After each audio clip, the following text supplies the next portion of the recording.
Good afternoon, everyone. The title of my talk is Data Every Day, Data Literacy Practices in a Division I Sports Context. And this is collaborative work with Dan Greene, Nate Beard, and Jasmine Brunson. And also, this presentation will be starring one of my favorite athletes, Cam Newton, and several other professional athletes due to the need to preserve the anonymity of our participants. So most major sports teams today use data analytics to make major sports decisions, whether it's who to hire and who to fire, or which plays to execute and when, or even when it comes to engaging the audience in the sport and helping them to understand the sport itself. So sports can be a really rich context for developing data literacy. And on our research team, we see this as an opportunity to leverage the deep connections that people have to sports and sports play, especially athletes, to promote their learning of data literacy skills and practices. So there are two perspectives of data literacy that we draw upon.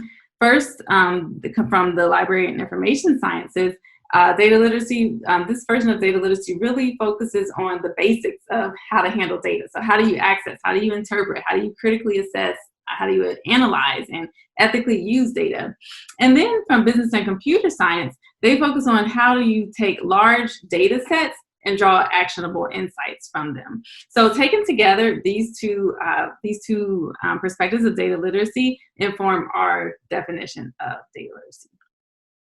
But we also draw on the growing body of research in HCI and sports, in particular, that body of work that focuses on the social experiences of athletes as they leverage personal informatics tools to collect and share data about their sports play.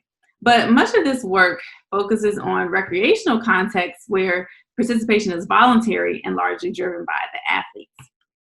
More recent work has begun to look at elite athletes in the context of elite athletes, in particular where you have professional athletes or athletes who work with professional coaches. And so this work points to the potential for personal information tools to help athletes to really think critically about their data. And at the same time, they provide a warning that we need to really beware of power asymmetries between coaches and athletes. But our focus is a little different. We're specifically looking at data literacy practices in athletics. So we really want to understand the cognitive and process-oriented aspects of athletes' interactions. So we focus specifically on intercollegiate athletics, and in particular, we look at Division I NCAA athletics. So this is considered to be the most elite level of collegiate sports in the US and Canada. And the intense level of competition in this context actually intensifies the need for data. And at the same time, within Division I intercollegiate athletics, the safety, well-being, and social educational development of athletes has been called into question as educators and researchers realize and understand the large amounts of energy and time that is required for athletes to compete at this level and how that can often detract from their educational experience. So within this context, we have two research questions. First, we want to understand what are the practices around data among athletes, coaches, trainers, and athletic staff in a Division I context. And then second, we want to understand how does the social and organizational context of Division I sports structure these practices. So to understand these questions, we did an interview study at a Division I Northeastern University, or Division I university in the Northeastern USA, which we will call State U, the State U Orchids. So within State U, we did semi-structured interviews with 11 athletes, 1 strength and conditioning coach across 7 sports, and we had 5 male and 7 female participants. And here you can see the range of sports that our participants were a part of. And interviews were transcribed and coded using open coding according to critical discourse analysis.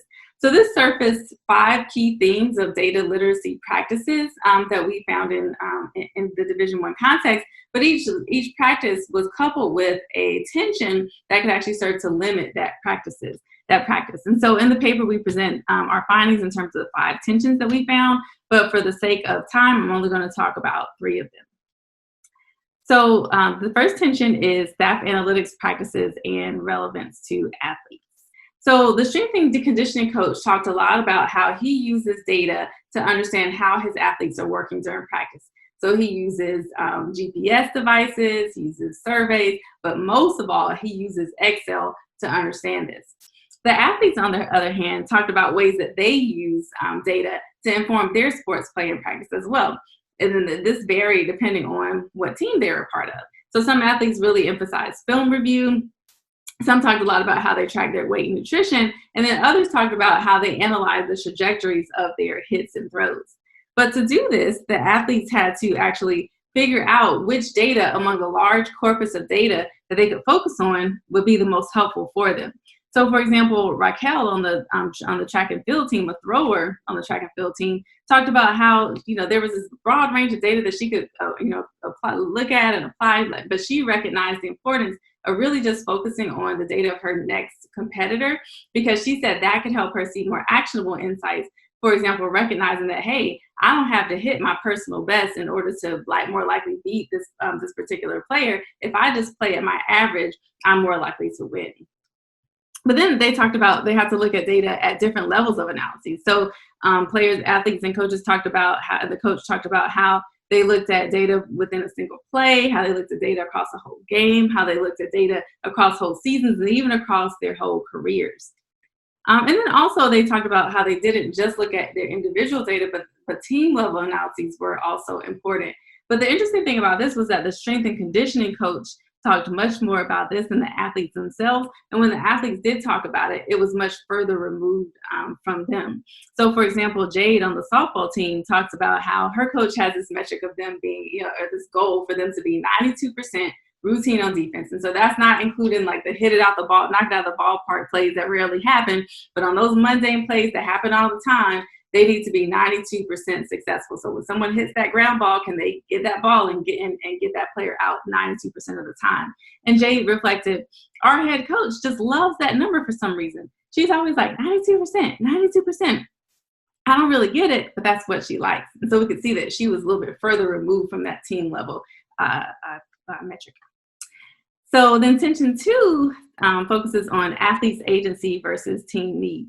So with this, we saw that there was a spectrum of agency that athletes had across the different teams that were represented in our study. So we found that that athletes from the lower revenue sports actually had more increased agency with their data collection and analysis. So for example, with sports like wrestling and running, the athletes talked about how they would get these lip cards that told them what exercises they were to do, and they had to diligently complete those lip cards and fill out their data and things like that.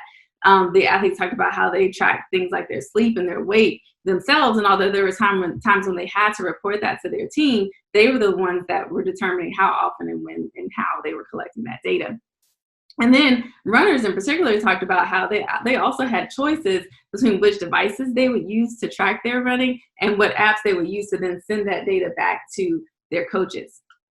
On the other hand, on the other end of the extreme, though, were athletes from high revenue sports like football.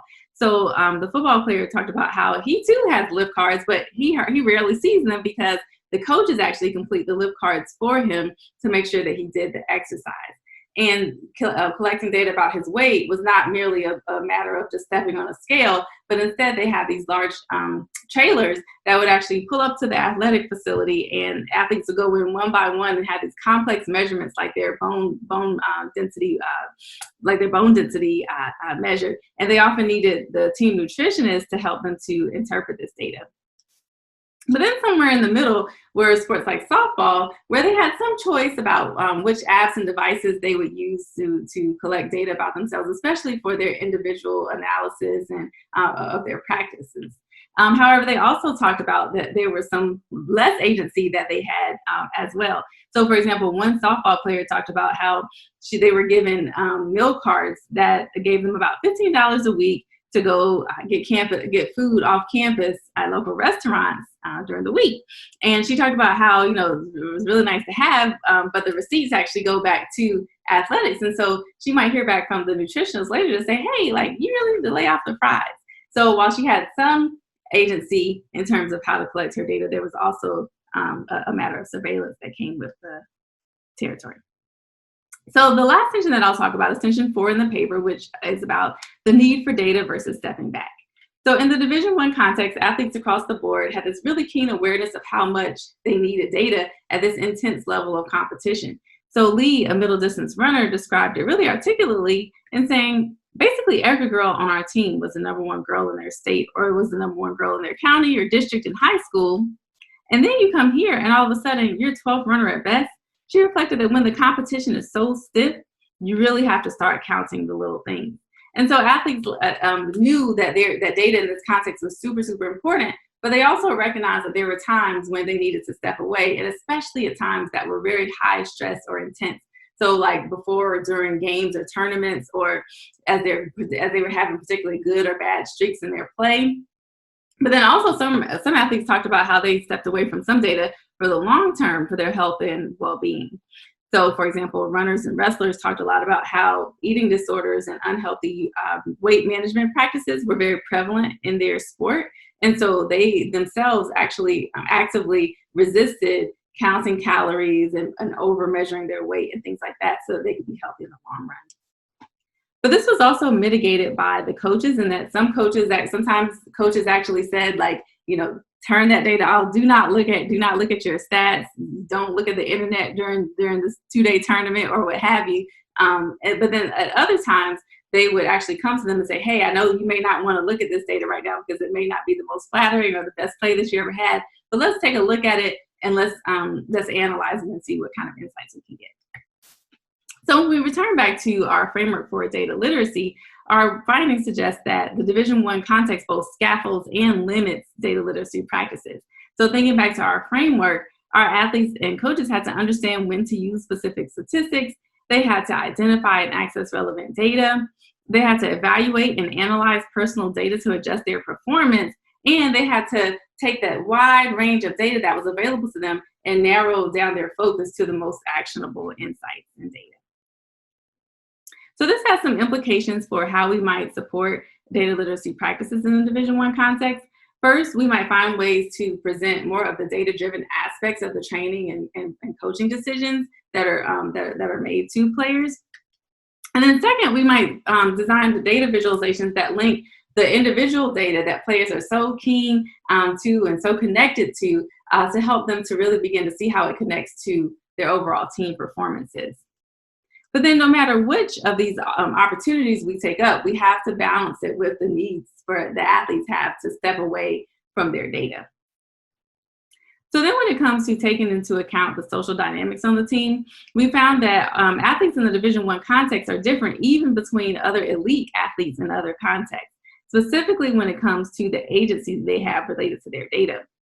In terms of the decisions that are made about their sport, in terms of the access to their data, their access to their own data, but also others' access to their data. And then also they have less agency with respect to even determining the social networks that their data flows through, particularly as the NCAA and their institution, State U, actually chooses the sports teams that they are a part of.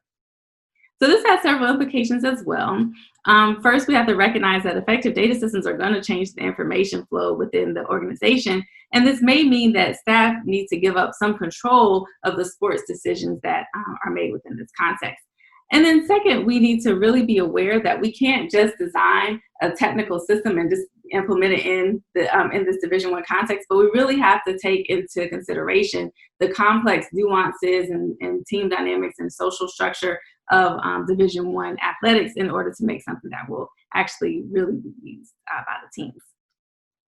So with that, I would like to conclude my talk and thank my amazing collaborators, as well as State U Athletics and the athletes and the coach that participated in our study, as well as our new collaborator, Arian Waite. And finally, last but not least, I would like to thank Cam Newton for all of the wonderful photos and videos that were provided in this talk, and also for his 9 amazing years at the Carolina Panthers. So thank you.